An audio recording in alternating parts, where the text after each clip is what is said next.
Hey guys, my name is Blitz, and welcome to another episode of Sunday Mailbox. This is a video series where you, the viewer, can submit your gaming-related questions, and then I will give my humble opinion on them. To get the formalities out of the way real quick, if you would like to submit your own question that could be featured in an upcoming episode, you can do so by leaving a comment down below, or by sending me a Facebook and Twitter message. The first question for the is, do you think that Blitz needs a buff in Rainbow Six Siege? I would agree with that. Blitz seems to be in a poor spot right now because even though he did get a buff recently, all the shield operators now take significantly less explosive damage. Even still, there's a lot of things holding back this guy.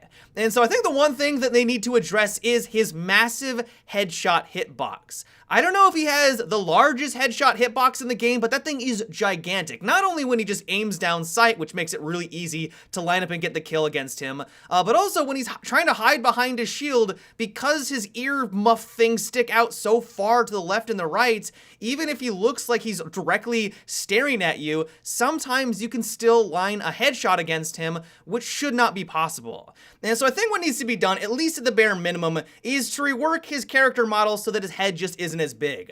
I know one of the reasons why I don't play this guy, and I think a lot of people avoid this guy like the plague, is that when you're fighting someone and you get headshot out of nowhere, and this happens over and over and over again, you're just less likely to pick this guy because of his consistency. If you're not sure you're going to survive a firefight because you can randomly get headshotted behind your shield, you're probably not going to play that character anymore. If you can imagine, I think that this was a worse problem at the release of Siege. If I'm remembering this correctly, they've already gone in and reduced the size of his head, and I think that it's still too big. Another thing they could do to make this guy more interesting is move him from a slow and clunky 3 armored operator and bring him down to 2-2, or heaven forbid, make him one of the fast guys and bring him to a 3 speed 1 armor. When I think of someone who's called Blitz, I think of someone who's going to get into the enemy's face really quickly to try to take him down, and that's exactly how you want to play Blitz. You want to get into the enemy's face so that you can take advantage of his flash effect and take out the target no problem while they're blinded and running around with their head chopped off.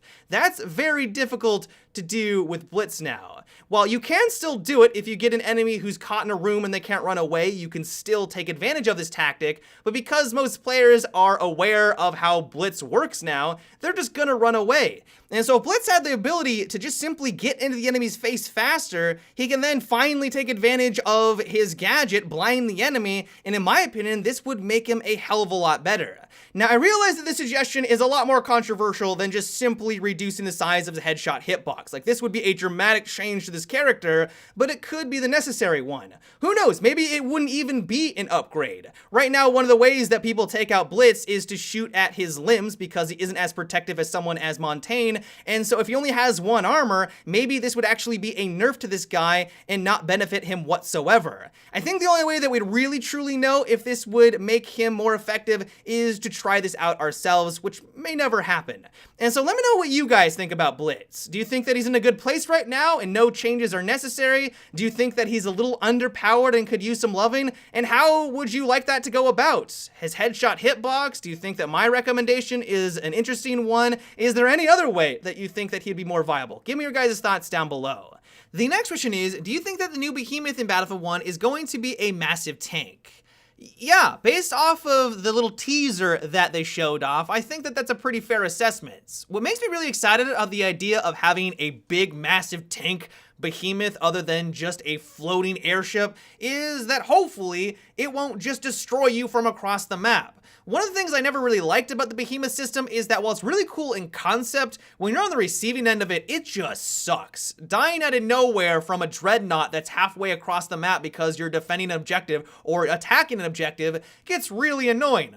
And while I understand that this is exactly what war is like, and I know a lot of people enjoy the authenticity of, bombardments happening around you, some people really like that aspect. For me, I like a little bit more control when I'm playing a video game. I like to be able to react, and I like to know when something's about to happen, so that if I'm skillful enough, I can avoid those deaths and I can hopefully survive the situation. That doesn't really happen a lot of the times when you're fighting against these massive behemoths.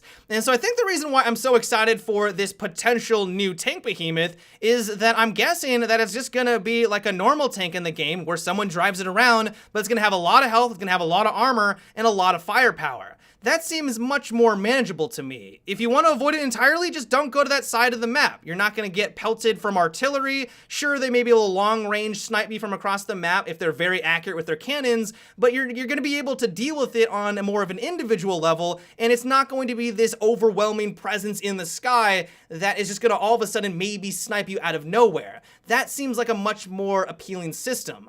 Who knows, maybe I'm gonna eat my words when the DLC releases because it's just blatantly overpowered. Because you're gonna be able to drive this thing around, or I'm guessing that you're gonna be able to, you can go anywhere on the map. You're not restricted to a railroad like the train, the armored train. You're gonna have a lot of firepower, a lot of health, and this just might be an overpowered tank that is impossible to take down if they do have a really good tank driver. In general, though, I'm really excited to see where this thing heads. I love the idea of having a tank that's really powerful, that just kind of lumbers around the map taking objectives, and if done correctly, I think this could be a fun addition into Battlefield 1.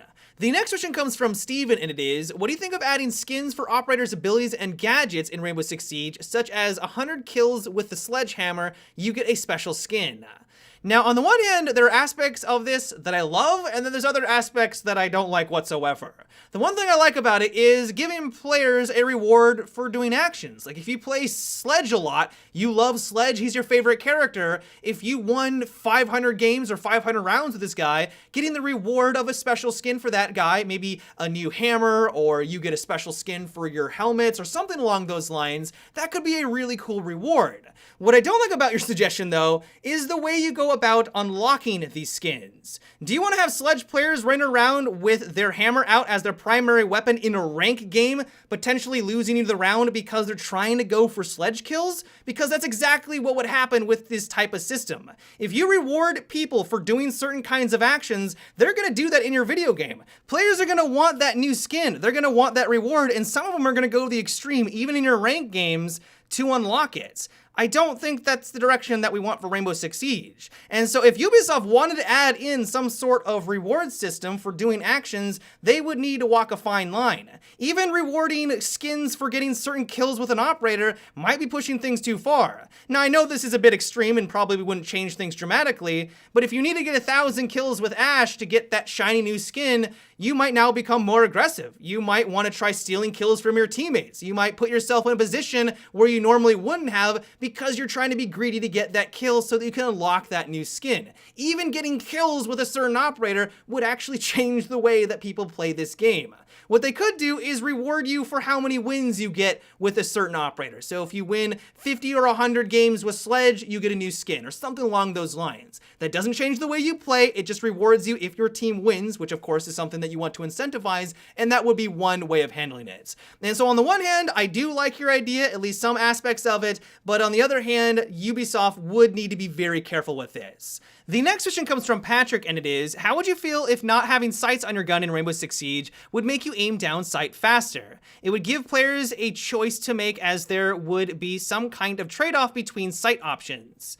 I am okay with that idea. Right now, there really isn't any reason to use the iron sights unless you're just trying to give yourself a challenge. I mean, there are some iron sights that aren't too bad. The MP7, for example, is a solid choice, but the vast majority of them are completely overshadowed by the ACOG scope or the normal one-time optics. The holographic gives you way more field of view of what you're actually shooting at compared to the iron sights on a vast majority of the guns. If you actually want to see your enemy while you're shooting at them and don't get blocked by the metal in front of you, then you're going to want to use one of these optics. And so I'm absolutely on board with the idea of giving them some sort of incentive to use these other options. The developers put a lot of time and effort into making the wide variety of different iron sights that we have in the game, and no one really takes advantage of them. I know there are a couple people out there that do enjoy using the iron sights. You see a couple people that prefer them on some guns, but the vast majority never get to experience that, and if there was this small incentive, that could change things up a bit.